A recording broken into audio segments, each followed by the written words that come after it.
రూపాయల వేతనాన్ని కార్మికులందరినీ పర్మనెంట్, గ్రామ పంచాయతీలో పనిచేసే కార్మికులందరినీ పర్మనెంట్, గ్రామ పంచాయతీలో పనిచేసే కార్మికులందరినీ పర్మనెంట్, కార్మికులకు ఉద్యోగ భద్రత, కార్మికులకు ఉద్యోగ భద్రత, కార్మికులకు నెల నెల జీతాలను, కార్మికులకు అందరికీ నెల నెల జీతాలను, సమ్మె కాలపు వేతన బకాయిలను వెంటనే, సమ్మె కాలపు వేతన బకాయిలను వెంటనే సమ్మె చేసిన రాష్ట్రంలో ఉన్నటువంటి గ్రామ పంచాయతీ కార్మికులకు అలా సమస్యలని పరిష్కరించాలని చెప్పి వాళ్ళకి ఇస్తున్నటువంటి వేతనాలు ఏవైతే ఉన్నాయో అత్యంత తక్కువ కాడికి ఉన్నాయి.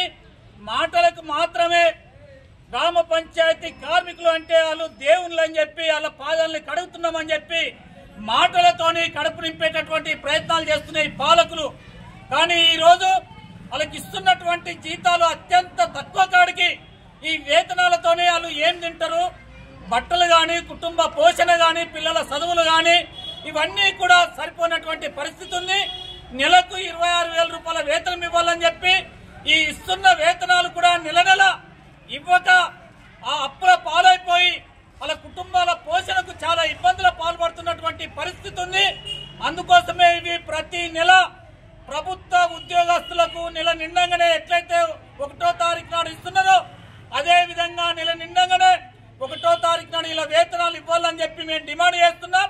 ఇది కూడా కనీసం పర్మనెంట్ చేసి ఉద్యోగ భద్రత కల్పించాలని చెప్పి సుప్రీంకోర్టు తీర్పు ప్రకారం సమాన పనికి సమాన వేతనాన్ని ఇవ్వాలని చెప్పి మేము డిమాండ్ చేస్తున్నాం.